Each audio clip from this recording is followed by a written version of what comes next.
Hello everybody. In today's lecture we are going to discuss the topic the Ramsar Convention and the sites which are related in the Ramsar Convention, the facts related to the Ramsar Convention and the wetlands. The Ramsar Convention is a convention which has been signed for the conservation and management of wetlands in Ramsar, a place in Iran, in 1971.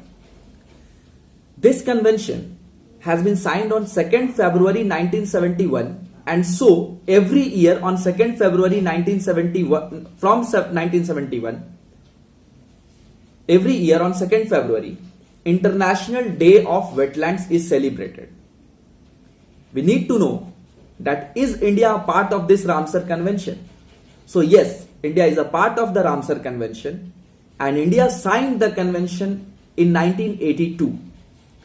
From then on, the number of wetlands of international importance in India has increased and has reached till 42. There are 42 international wetlands, internationally recognized wetlands in India. Also, you need to know the fact that last year, many of the sites, many of the wetlands have been included in the Ramsar sites.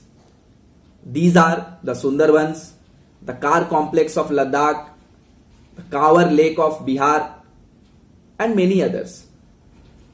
So, with this, we also need to know that Uttar Pradesh, in India, Uttar Pradesh has the largest number of wetlands.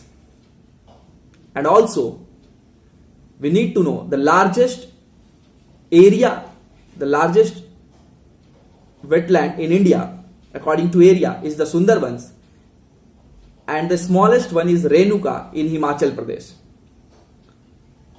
So these are some of the important points which we need to know. Also, we are discussing this because this year, 2021, marks the 50th anniversary of the Convention of Wetlands. And also, India, under the aegis of Ministry of Environment, Forest and Climate Change, has established its first Center for Conservation and Management of the Wetlands in Chennai. So India's first Center for the Control and Management of the Conservation and Management of the Wetlands has been established in Chennai. So these are some of the important points which can be helpful for your exam. We'll also discuss some new topics in the coming lectures. Thank you.